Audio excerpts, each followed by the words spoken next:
ये शो इतिहास का सबसे महंगा अमेरिकी शो कहा जाता है, जिसकी एक सीजन की निर्माण लागत $500 मिलियन तक पहुंच गई। शो के अंदर के परिधान और सेटिंग्स और बारीकी से किए गए विशेष प्रभाव लोगों को यूरोप के मध्ययुगीन समय की तरह एक महाकाव्य युग में ले जाते हैं। हर किरदार की सुंदर पोशाक बहुत विस्तार से बनाई गई है। भारी कवच और साधारण हथियार दर्शकों को एक रहस्यमय और प्राचीन दुनिया में पूरी तरह से डुबो देते हैं। ये कहानी लॉर्ड ऑफ द रिंग्स और होबिट के हजारों साल पहले की है। उस समय के एक युवा बड़ी और उनका जीवन शांति से भरा था। न युद्ध था और न ही अंधकार। वेलिनोर के भव्य महल को नर्म सूर्यास्त के नीचे देखा जा सकता था और महल के पास 2 बड़े पेड़ थे जो पूरे वेलिनोर भूमि को रोशनी देते थे। लेकिन अंधकार इस प्रकाश स्रोत से बहुत नफरत करता था, इसलिए महान दानव मोगोद ने विष का उपयोग करके उन्हें नष्ट कर दिया, जिससे वेलिनोर अंधकार में डूब गया। इसके लिए परियों ने विद्रोह करना शुरू किया। उन्होंने एक बहादुर सेना बनाई जिसमें हर कोई एक पवित्र तलवार लिए हुए था और अंधकार की शक्तियों को पूरी तरह से नष्ट करने का संकल्प लिया। वे परी नौकाओं पर सवार होकर हजारों सालों तक चलने वाले युद्ध की शुरुआत करते हैं। इसके बाद एक बड़ी लड़ाई शुरू होती है जिसमें एक एक करके जानवरों के लोग परी सेना का सामना करते हैं। भारी बारिश योद्धाओं के खून की तरह पूरे मध्य पृथ्वी को लाल कर देती है। हालांकि परियां बहादुर और युद्ध कुशल थी, वे लाखों जानवरों के लोगों के खिलाफ नहीं टिक सकी। वे दुश्मन सेना से घिरे हुए थे,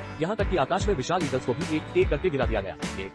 युद्ध लगभग 1000 साल तक चला, जिससे मध्य पृथ्वी एक खंडहर बन गई। मानव और परियों ने भारी कीमत चुकाई, लेकिन सौभाग्य से अंत में महान दानव मोगोद को हरा दिया गया। इस समय पहला युद्ध समाप्त हो गया। हालांकि मोगोद का अंत हो गया, लेकिन जानवरों के लोग दूसरे युद्ध में भी मध्य पृथ्वी के हर कोने में बचे रहे। एक जानवर का आदमी जिसका नाम सौरोन था प्रकट हुआ और उसने अपने जैसे लोगों को एकत्र किया। सौरोन के अचानक प्रकट होने के कारण केल्नथियल के भाई को भी निर्दयता से मार दिया गया और उसके सीने पर एक निशान छोड़ दिया। हालांकि वे निशान का अर्थ नहीं जानते थे, लेकिन यह निश्चित था कि 3 जातियों के बीच युद्ध फिर से भड़क उठेगा। केल्नथियल ने आंसू रोकते हुए अपने भाई के हाथ से पवित्र तलवार ली। उसने अपने भाई का बदला लेने और महाद्वीप पर जानवरों के लोगों को समाप्त करने की कसम खाई, क्योंकि जब तक मोगोद के अनुयायी जीवित रहेंगे वे फिर से लौट आएंगे। केल्नथियल ने एक छोटी टीम बनाई और उत्तर की भूमि में सौरोन के निशान इस तरह साल दर साल बीतते गए, लेकिन सौरोन को लगभग